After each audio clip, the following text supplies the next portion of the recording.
Well, morning. Nope. Good afternoon. The morning has officially gotten away from me. It's okay. It is another beautiful Monday over here on the Hamakua Homestead. The difference is now the sun is shining. Because now that it is June, it's hurricane season. So naturally, that means it's going to be sunny and beautiful and awesome. Our rainy season is gone. It's just going to be absolutely gorgeous until they tell us that there's a storm brewing in the ocean somewhere. Then, at some point, it will rain. They will say, oh my gosh, there's a hurricane coming. And we're going to be like, okay. And then probably nothing will happen. It might rain a little bit during that time when the storm is passing nearby, but half the time I don't even hear that there's a hurricane warning happening until it's already upon us anyway.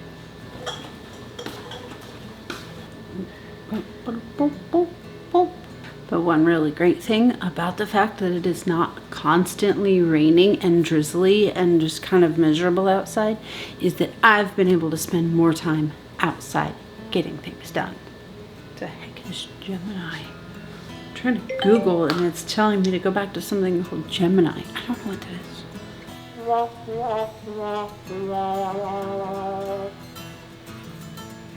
is. Does anybody else struggle severely with refrigerator space?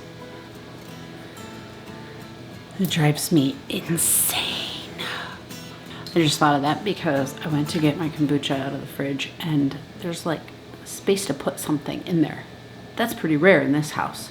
I recently had a batch of sauerkraut go bad on me. I do not know, besides leaving it alone in a dark place for maybe too long, I don't know what I did wrong. I'm not really sure why it was bad, but when I opened it, it didn't smell like that typical sauerkraut smell. It just smelled different. It didn't smell rancid. It didn't smell moldy or rotten. It just smelled different. So I threw it out. It was a half-gallon jar. It wasn't all the way full. That could have been part of the problem, actually, now that I'm thinking about it. You want to make sure your jar is pretty darn full while it's fermenting. So we're going to remedy that today. We're going to make us some sauerkraut. I've been thinking a lot about routine and structure, things like that lately. And you know what requires a lot of routine and consistency besides rearing children? Ferments. Yes, they do. Fermented foods. Fermented foods such as sourdough, ginger bug, the first several days of your sauerkraut and different various things. You have to check on them. And a lot of these, you have to feed them every day. So I guess what I'm getting at is, if you are in need of something that requires you to stay on track with something, because that's the way your personality works, try fermenting. More specifically, try sourdough. You kind of get a new appreciation for something when you're required to feed it every day, much like chickens or children.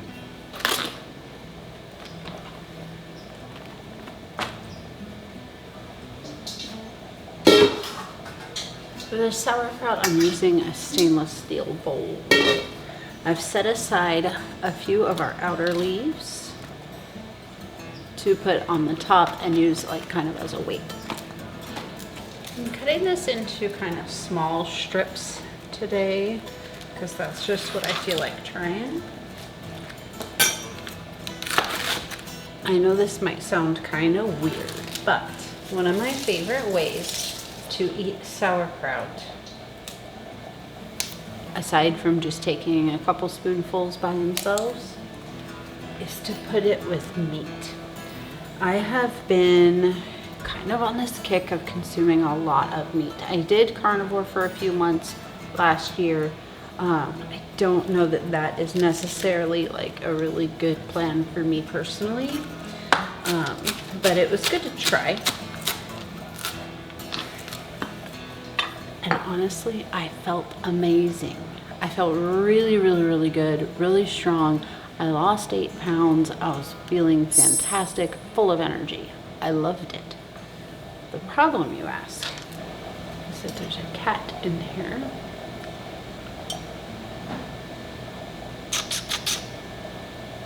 If I was feeling that good about it, why would I stop, you ask? Well, I got bored. I was being pretty strict with it, to be honest. I was doing only meat, salt, and pepper. Eggs and cheese, things that come directly from an animal. Butter. That's it. Just salt and pepper. And while in some ways I found that boredom that I speak of to be kind of useful for me, but after a little while, I just couldn't handle it anymore. I needed variety. I needed spices. I needed herbs. But ever since then, I have been having lots of meat. My body is just telling me that it wants meat. So most of the time nowadays, I'll have a pound of ground meat, whether it's sheep or pig or beef. Soon it will be chicken too. We're gonna grind some chicken. And then with that, I like to put a heaping amount of sauerkraut or fermented carrots, whatever. Even something pickled to go with it. The pickled cauliflower that I made recently. I'll put the link for that video down below. So delicious. I just like to throw that into my bowl with a pound of ground meat and call it good. And that keeps me full almost all day long. I'm not necessarily on any sort of like a diet or anything. I'm just eating what my body is telling me that it should. This gigantic bowl is going to shrink down when we add our salt to it.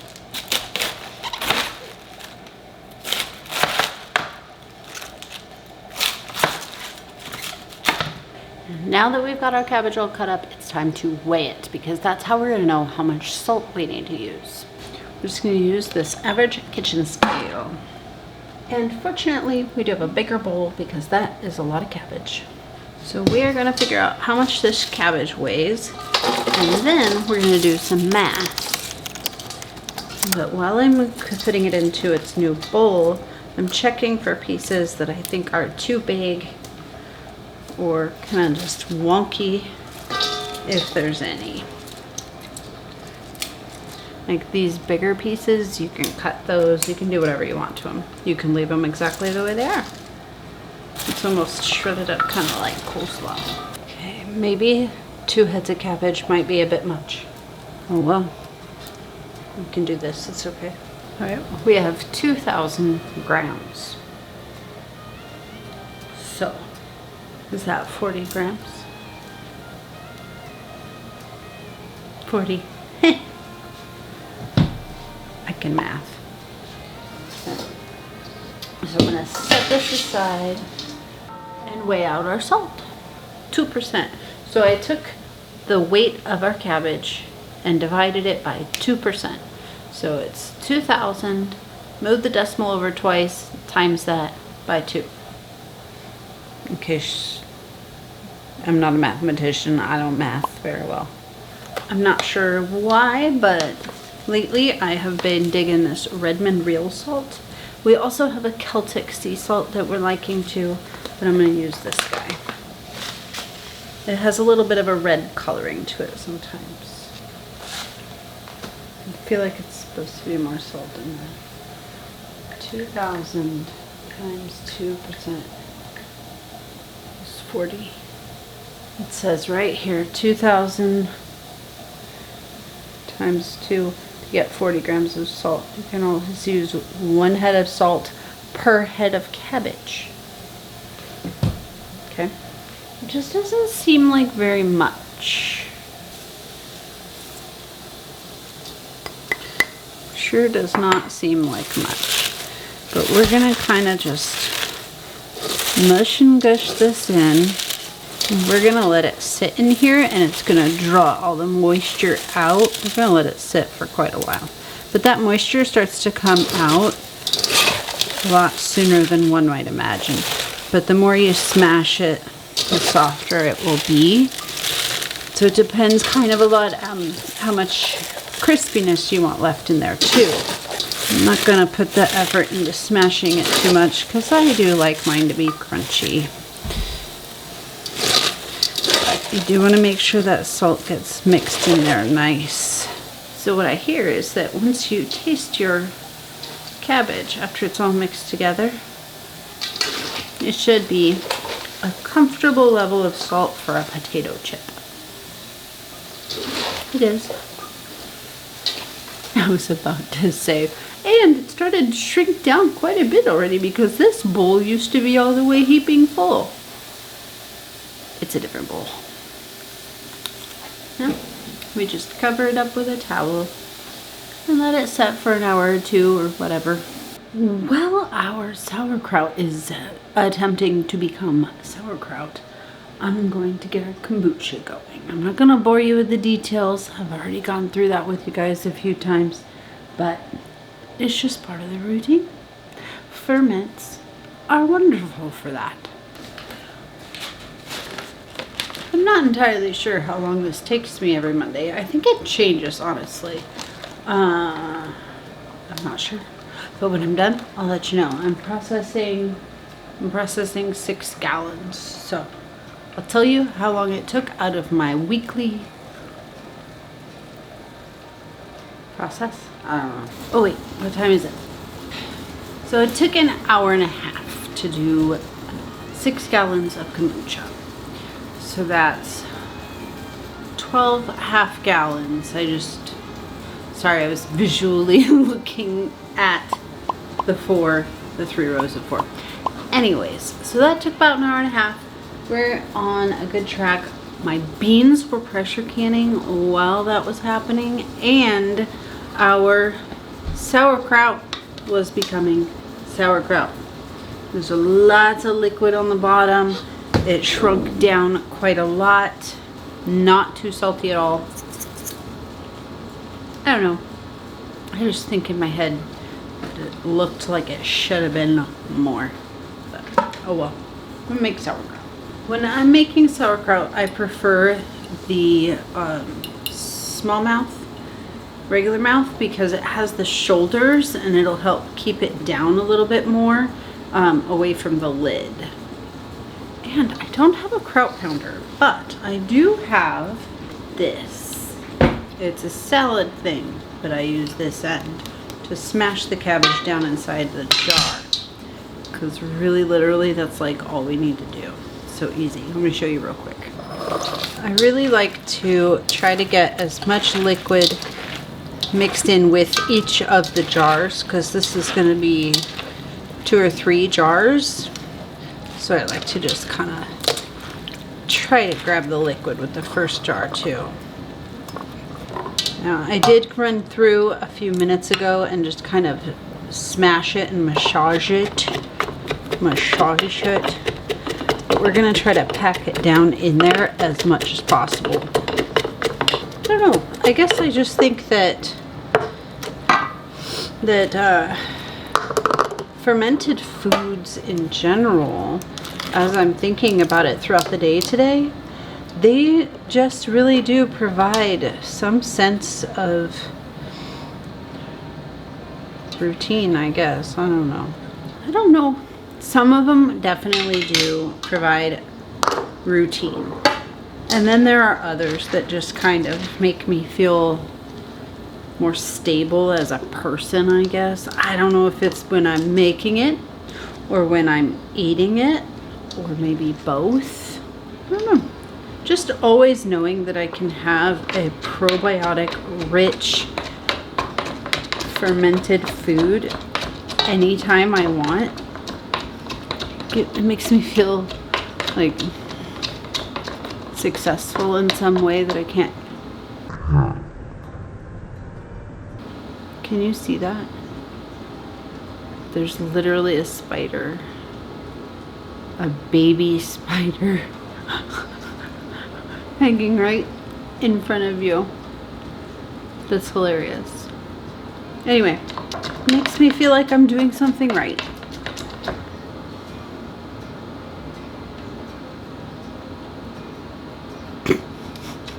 Maybe it's because of the bacteria inside my guts are happy and it affects all the other areas of my life. Maybe. Probably. Yeah, we have plenty of liquid for this. It's looking really good. Let's see if I can find a pickle puck. Let me put this cabbage down inside here first. Come see.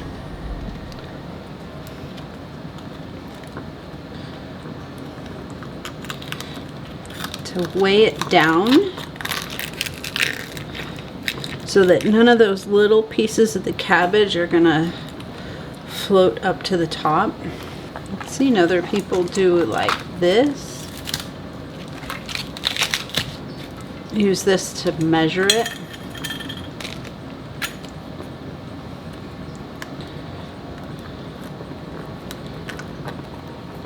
This part of the stem,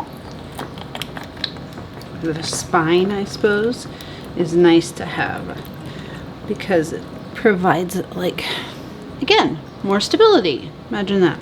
Stability is the name of the game today. Stability in your schedule, stability in your diet. I'm gonna do one more.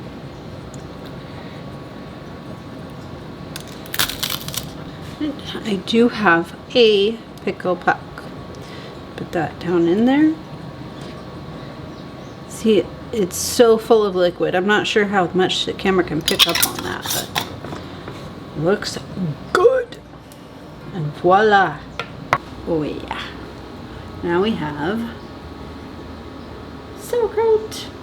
Sauerkraut. Sauerkraut. That's very exciting. Well, we don't have sauerkraut yet, but it's on its way to becoming sauerkraut.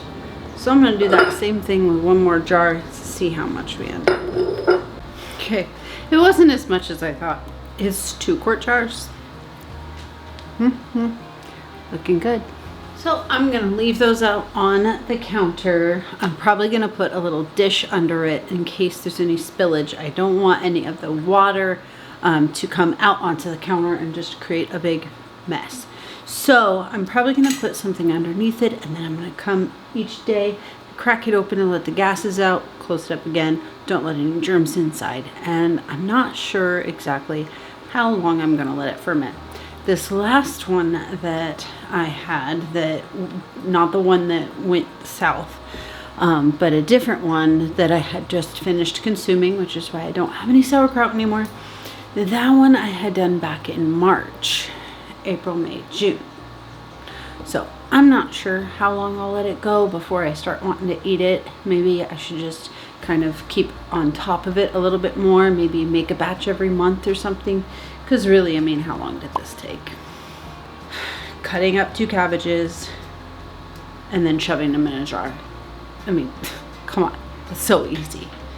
So maybe I should just schedule that in for once a month, make a batch of cabbage so I never run out.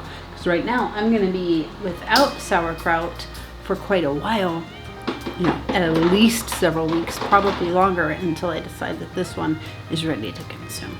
I apologize for the ice maker in the background.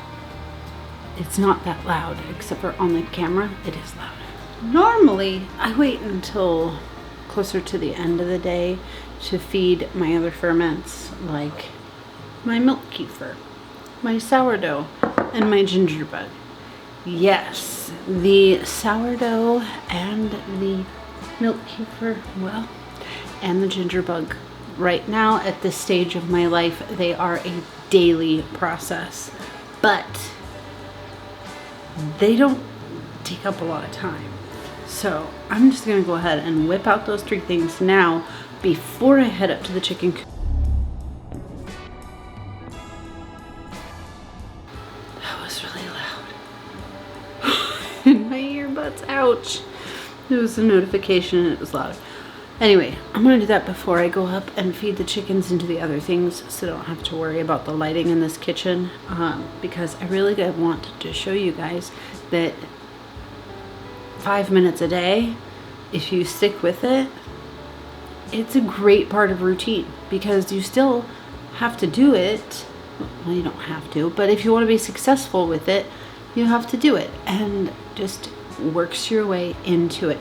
On a typical day, I'll go feed the chickens and do all that stuff, then come back down here and take care of all of this stuff. And it doesn't take very long at all, I promise. What time is it? 3:41. You guys, look at her. Look at her. She's so lovely. There are very few inanimate objects in life that I will actually call a her. A boat and sourdough. Anyway, it's really nice. I like it. I started moving my sourdough. I used to keep it right here, right behind you in the windowsill, because it only gets the very small amount of morning sun, and then the rest of the day it's all shade right here in this spot. I didn't think it mattered, but let me tell you, I think it matters. I really, really do. Oh, it's lovely. Beautiful. Look at the bubbles. Actually, I think out of these, the milk kefir takes the longest, because you have to wait for the liquid to strain out, and you can't really force that. I mean, you can encourage it, but it still takes some time. It's been a while since I've made bread. I just keep feeding the sourdough. It's been a while. So I'm thinking that that might be on my list of things to do tomorrow. Why do I keep spilling? I'm being really messy right now. Remember, you do not have to be precise. You do not have to be exact every single time. With a lot of ferments, actually. But sourdough is very forgiving. Truly it is. I think I want to make bread tomorrow. We'll see. You know, this thing people say about idle hands, you know, you should never let yourself have idle hands for too long, because that's where you have room to make poor decisions or become lazy or something. It's always negative, right? You always want to keep yourself busy. I was thinking my definition of idle hands is not the same, because when I have idle hands, I feel lazy and I need to get up and do something.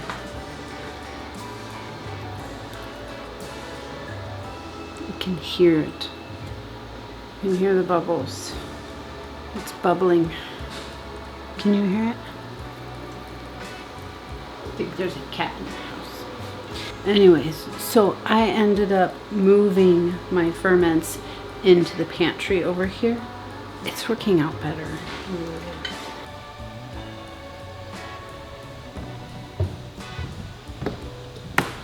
What are you doing?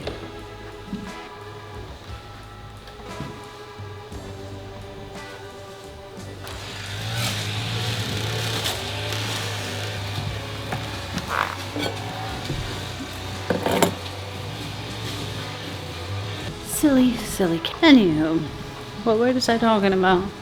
I have no idea.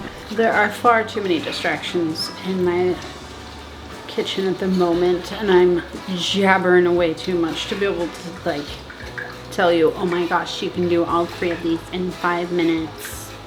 It's not happening. But I will tell you, it's quick, it's easy, and it's a great thing to have in your daily life. It is now exactly 4 o'clock, so that's how long it took to do that. Feed the cat, figure out why he was in here, and chit chat. I think my point stands. It doesn't take that long. Once you have a system going and everything, it's really nice. I like it. We've got our water kefir. No, we don't. We have our milk kefir. next on the list after I do a little bit of cleanup, I need to take my beans out of the canner. I don't think I mentioned that before. I think I have 16 pint jars of beans in the canner. Just need to come out. The pressure gauge just came down.